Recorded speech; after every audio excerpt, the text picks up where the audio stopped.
Nous avons assisté au tournage de l'émission animée par Laurent Ruquier, qui sera diffusée le 19 février en première partie de soirée. Un pari osé. Ce soir, je rougis, je tremble. J'ai les mains moites. Mais je n'ai pas le trac. C'est mon état normal. Je suis timide.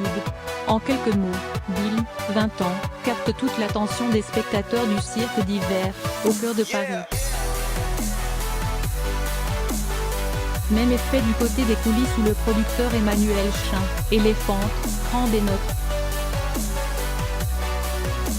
Et cela, juste en parlant de lui, avec sincérité, émotion et humour.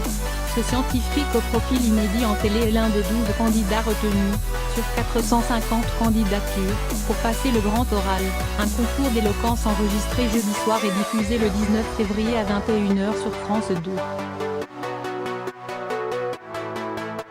Sur la piste aux étoiles, on écoute avec une intensité inhabituelle Mounir, un des chauffeurs de bus de la ligne 24 nous parler de l'amour qu'il a pour ses 2 enfants et Alain, un retraité de 78 ans, qui consacre son temps aux autres. Il y a aussi Norman, le fils de Valérie Damido mi-acteur, mi-rappeur, David, un forain de 31 ans et Martial, un interne en médecine générale de 27 ans. Tous ont pour consigne de se présenter en 2:30 minutes, top chrono. Puis vient le tour de Virginie, une avocate atteinte d'une surdité profonde à qui on a annoncé plus jeune qu'elle ne pourrait jamais parler.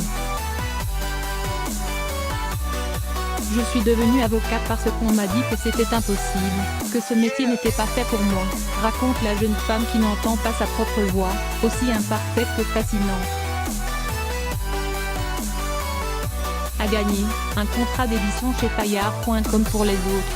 Elle fait face à 6 jurés dont l'avocat Bertrand Perrier, le producteur et ex-agent des stars Dominique Bennehart, l'ancienne Miss France Sonia Rolland, ou encore Roselyne Bachelot. Mais cela garde leur langue bien pendue pour d'autres occasions. Ici, ils sont archi bienveillants, un peu comme la version enfant de The Voice.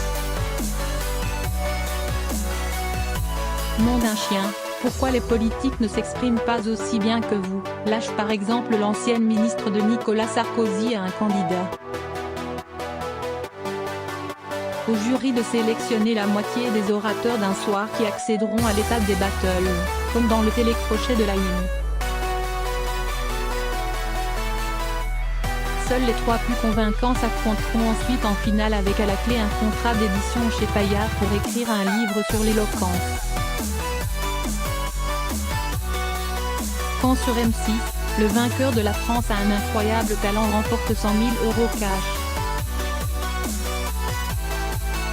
Entre 2 épreuves, on entend justement Laura Lone, gagnante du talent show de la 6 il y a 2 ans, dire des horreurs en chanson, un magnéto bien senti sur les lapsus des politiques, un sketch audacieux du chroniqueur de France Inter Alex Vizorek et des imitations hilarantes de Marc-Antoine Leberet. Une émission gilet jaune. C'est Michel Field qui a eu l'idée de ce programme en discutant avec Delphine Ernotte, la patronne de France Télévisions, du buzz incroyable qui a suivi la diffusion du documentaire à voix haute fin 2016, consacré à la préparation à un concours d'éloquence d'étudiants de la faculté de Saint-Denis. Au lieu de se cantonner aux banlieues, on a souhaité élargir le casting à la diversité sociale et générationnelle, précise Michel Field.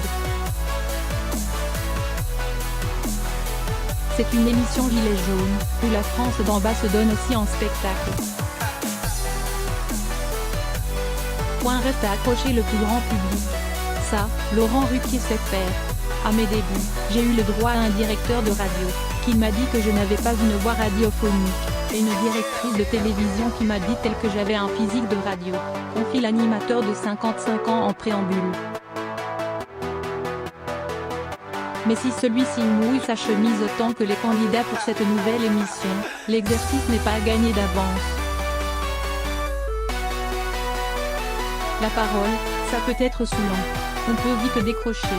Mais si on se rétame, on aura au moins essayé, relativise Michel Field.